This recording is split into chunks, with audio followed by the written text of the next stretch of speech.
সাউদা সুমি নামে এক নারী, বলা হয়েছে উপরের নির্দেশে তাকে গ্রেপ্তার করা হলো। আজকের অফিস টাইমের মধ্যেই ওই নারীকে মুক্তি দিতে হবে, অফিস টাইমের মধ্যেই এই মামলাও প্রত্যাহার করে নিতে হবে।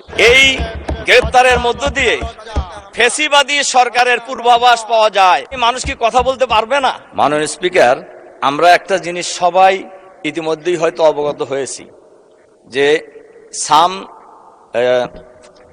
নাদিম নামে এক ব্যক্তি ফেসবুকে সরকারের কিছু পরামর্শও দিয়েছে, সমালোচনা করেছে। সেই সমালোচনা বিএনপি জামাত উভয়কেই করেছে এবং তার এই ফেসবুকের স্ট্যাটাসের দিয়েছে, কি বলে, শেয়ার দিয়েছে একজন সাউদা সুমি নামে এক নারী।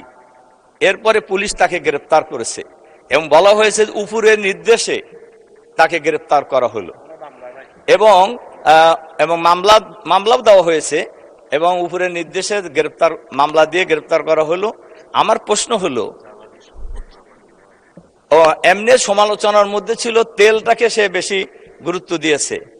তো আমার প্রশ্ন হলো, উপরের নির্দেশ বলতে কাকে ওনারা বুঝিয়েছেন এটা আমি জানতে চাই।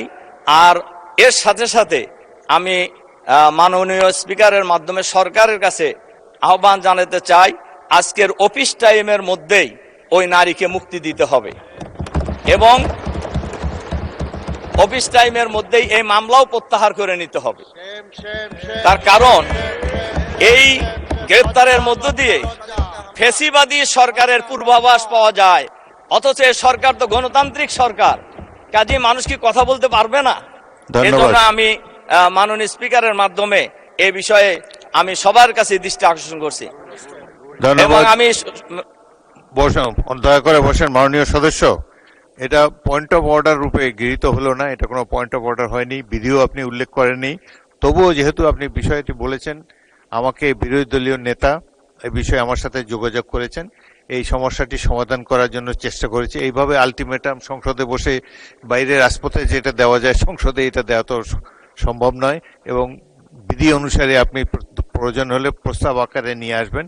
এইভাবে তাৎক্ষণিক সমাধান এইভাবে দাঁড়িয়ে যে কোনো বিষয়ে। আর ফেসবুক তো বাংলাদেশের ফেসবুক সম্পর্কে এটা এত বিশাল একটি বিষয়, প্রতিদিনই সরকারকে যাকে খুশি তারা মন্তব্য দিয়ে যাচ্ছে। সবকিছু আমলে নিলে এই সংসদ আর অন্য কোনো কাজ করতে পারবে না।